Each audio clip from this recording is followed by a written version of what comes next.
Preview.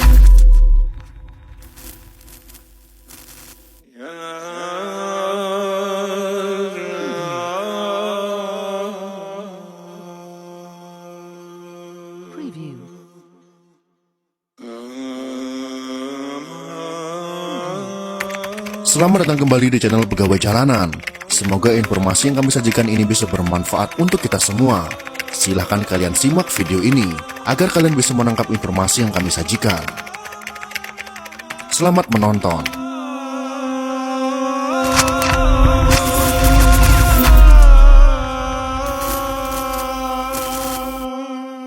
Preview.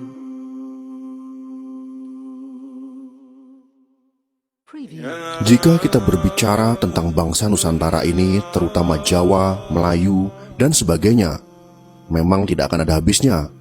Apalagi jika kita bercerita tentang Indonesia dan Malaysia, ataupun sebaliknya, maka cerita ini akan sangat panjang sekali dijabarkan.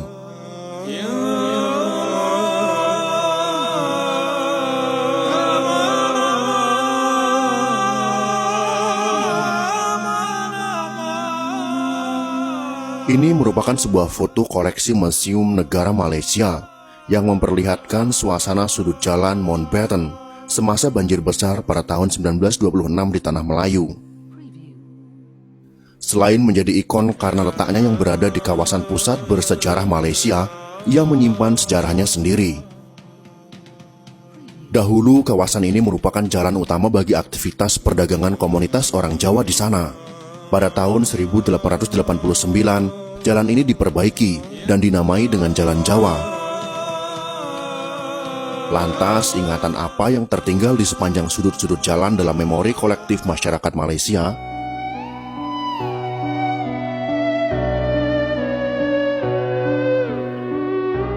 Ketika kebijakan populis Malaysia for Melayu menguat di awal kemerdekaan Malaysia, segala yang berbau asing diganti dengan wacana pro-Melayu.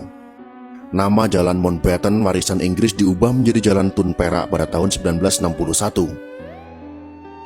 Jalan ini menjadi salah satu yang tertua dan membentuk batas antara wilayah Cina dan Melayu di Kuala Lumpur. Meski sudah berganti-ganti nama, masyarakat sekitar tetap mengingatnya sebagai Jalan Jawa.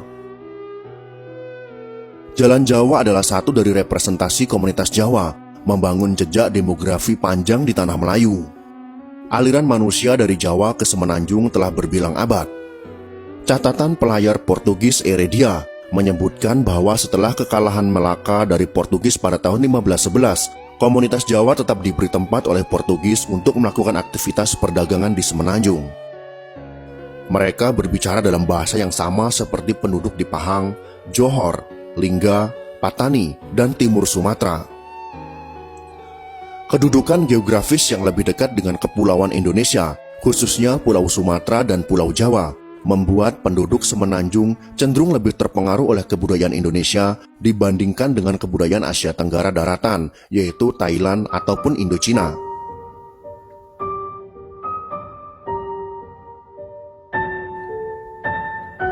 Antropolog Belanda, P. Sarasin, menyebut 1 juta tahun yang lalu, Semenanjung Melayu adalah bagian dari Jawa, dan keduanya berasal dari rumpun yang sama. Kehadiran orang Jawa di Semenanjung muncul lagi dalam sensus penduduk Singapura tahun 1825. Hal ini menunjukkan bahwa sebagian besar orang Jawa menetap di antara 1746 orang Hindia Belanda. Orang Jawa terkenal setia terhadap tuanya.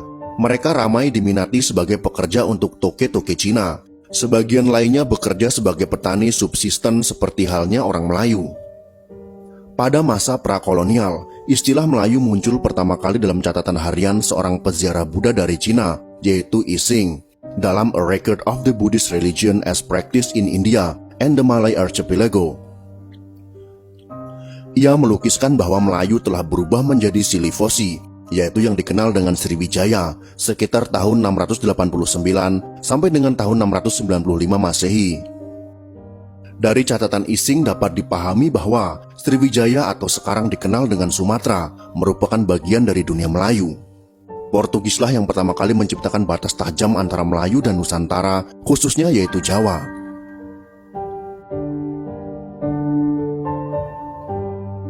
Orang Melayu dan orang Jawa.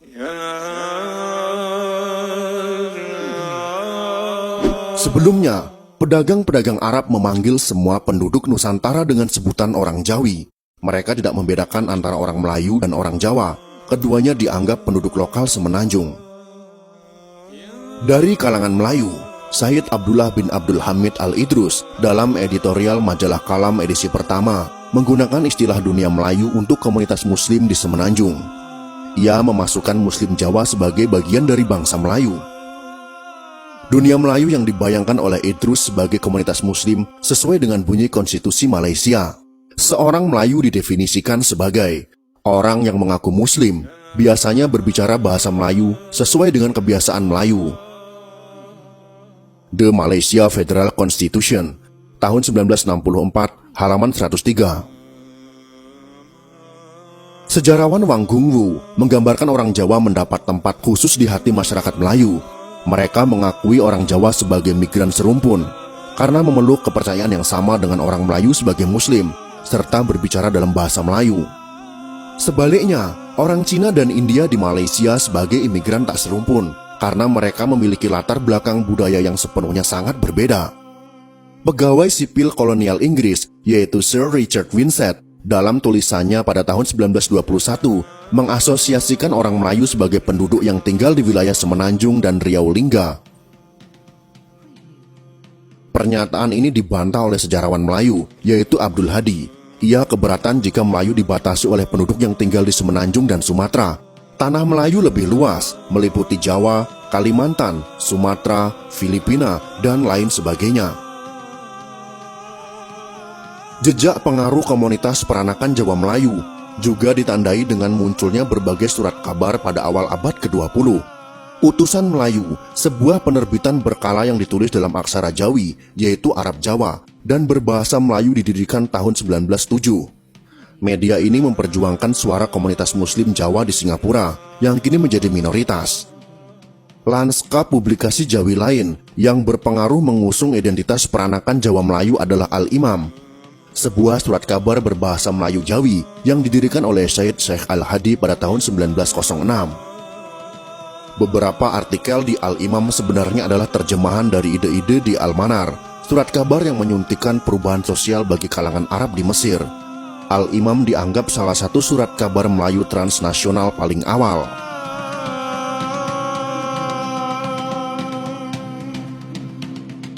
Melayu tanpa Jawa.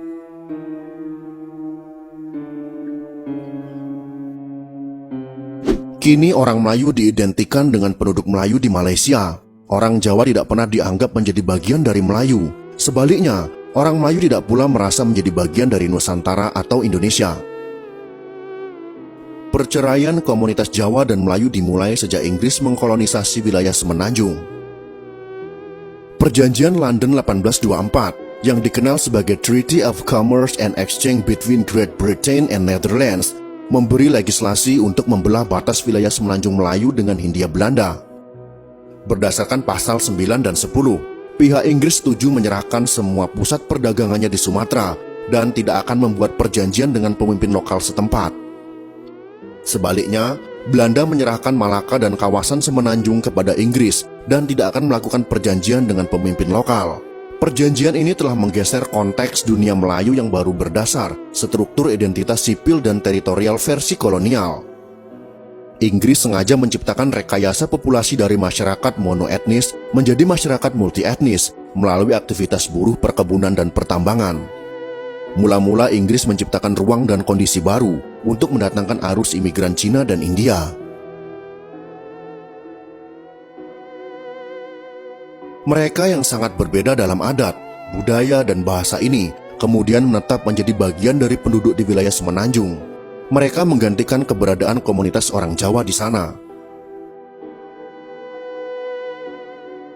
Mulai awal abad ke-20, percobaan pengambilan buruh dari Jawa menghadapi banyak masalah. Belanda juga melarang orang Jawa didatangkan ke Semenanjung dan Sarawak. Belanda merasa cemas karena Hindia Belanda sendiri masih memerlukan tenaga buruh dari Jawa. Semboyan semacam Indi Verlore, Rampus Gebore, yang artinya Hindia hilang, malapetaka menjelang, tepat melukiskan jika nilai Jawa sebagai daerah penyumbang sebagai daerah penyumbang pendapatan terbesar bagi mereka. Inggris mengganti buruh Jawa dengan buruh Cina dan India. Pembatasan ini membuat aktivitas buruh-buruh Jawa semakin berkurang.